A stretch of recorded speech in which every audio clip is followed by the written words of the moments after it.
ವೀಕ್ಷಕರೇ, ನಿಮಗೆಲ್ಲ ಗೊತ್ತಿರುವ ಹಾಗೆ ಲೈಂಗಿಕ ದೌರ್ಜನ್ಯ ಪ್ರಕರಣದಲ್ಲಿ ಪ್ರಜ್ವಲ್ ರೇವಣ್ಣ ಈಗಾಗಲೇ ಒಳಗಡೆ ಇದ್ದಾರೆ.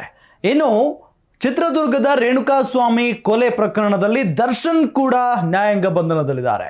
ಇವರಿಬ್ಬರ ಕುರಿತಂತೆ ಒಂದು ಬ್ರೇಕಿಂಗ್ ನ್ಯೂಸ್ ಲಭ್ಯ ಆಗ್ತಾ ಇದೆ.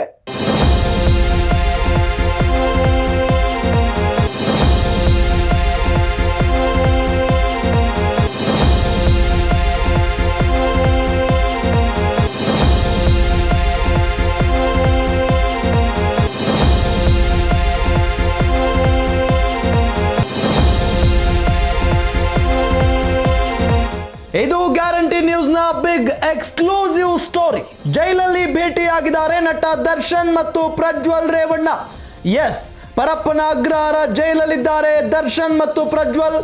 ದರ್ಶನ್ ಪ್ರಜ್ವಲ್ ಭೇಟಿ ವೇಳೆ ಆಗಿದ್ದೇನು ಗೊತ್ತಾ? ಹಾಗಾದ್ರೆ 10 ನಿಮಿಷಗಳ ಕಾಲ ದರ್ಶನ್ ಮತ್ತು ಪ್ರಜ್ವಲ್ ರೇವಣ್ಣ ಮಾತುಕತೆಯನ್ನ ನಡೆಸಿದ್ದಾರೆ. ವೈದ್ಯಕೀಯ ಪರೀಕ್ಷೆ ವೇಳೆ ದರ್ಶನ್ ಪ್ರಜ್ವಲ್ ಮುಖಾಮುಖಿಯಾಗಿದ್ರು. ವೈದ್ಯಕೀಯ ಅಧಿಕಾರಿಗಳ ಕೊಠಡಿಯಲ್ಲಿ ದರ್ಶನ್ ಮತ್ತು ಪ್ರಜ್ವಲ್ ಭೇಟಿ ಮಾಡಿದ್ದಾರೆ. ಆಕಸ್ಮಿಕ ಭೇಟಿ ಬಳಿಕ 10 ನಿಮಿಷಗಳ ಕಾಲ ಇಬ್ಬರು ಚರ್ಚೆಯನ್ನ ಮಾಡಿದ್ದಾರೆ. ದರ್ಶನ್ಗೆ ಪ್ರಜ್ವಲ್ ಜೊತೆ ಮೊದಲಿನಿಂದಲೂ ಆತ್ಮೀಯ ಸ್ನೇಹ ಇತ್ತು.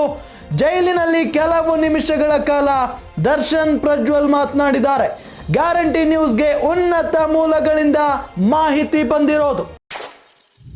ಅಂದ್ರೆ ವೈದ್ಯಕೀಯ ಪರೀಕ್ಷೆಗಾಗಿ ಎಲ್ಲ ಕೈದಿಗಳನ್ನ ಒಳಪಡಿಸಲಾಗುತ್ತೆ. ಆ ಸಂದರ್ಭದಲ್ಲಿ ಪ್ರಜ್ವಲ್ ರೇವಣ್ಣ ಮತ್ತು ದರ್ಶನ್ ಇಬ್ಬರು ಕೂಡ ಮುಖಾಮುಖಿಯಾಗಿದ್ದಾರೆ. ಇಬ್ಬರು 10 ನಿಮಿಷಗಳ ಕಾಲ ಮಾತುಕತೆಯನ್ನ ನಡೆಸಿದ್ದಾರೆ ಅನ್ನೋದು ಗೊತ್ತಾಗ್ತಾ ಇದೆ. ಆದರೆ ಆ ಒಂದು ಸಂದರ್ಭದಲ್ಲಿ ಏನೆಲ್ಲ ಮಾತುಕತೆ ನಡೆಸಿದ್ದಾರೆ ಅನ್ನೋದು ಸ್ಪಷ್ಟವಾಗಿ ಗೊತ್ತಾಗಿಲ್ಲ.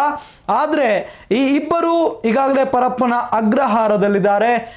ಜೊತೆಗೆ ದರ್ಶನ್ ಅವರು ಅವರ ಸ್ನೇಹಿತರನ್ನ, ಅಂದರೆ ಯಾರ್ಯಾರೆಲ್ಲ ಸೆಲೆಬ್ರಿಟಿಗಳು ಬರ್ತಾರೆ ಅವರನ್ನು ಕೂಡ ಮಾತನಾಡಿಸ್ತಾ ಇದ್ದಾರೆ.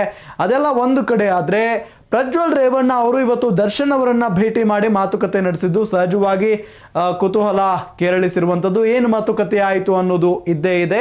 ಏಕೆ ಅಂತ ಹೇಳಿದ್ರೆ ಪ್ರಜ್ವಲ್ ರೇವಣ್ಣ ಮತ್ತು ದರ್ಶನ್ ಮೊದಲಿನಿಂದಲೂ ಕೂಡ ಸ್ನೇಹಿತರು, ಒಂದು ಆತ್ಮೀಯತೆ ಇದೆ ಈ ಇಬ್ಬರ ನಡುವೆ ಅಂತ. ಇಬ್ಬರು ಕೂಡ ಪರಪ್ಪನ ಅಗ್ರಹಾರದಲ್ಲೇ ಈಗ ಮೀಟ್ ಆಗಿರೋದು, ಜೊತೆಗೆ ಮಾತುಕತೆಯನ್ನು ನಡೆಸಿರೋದು ನಾವು ಗಮನಿಸ್ತಾ ಇದ್ದೀವಿ.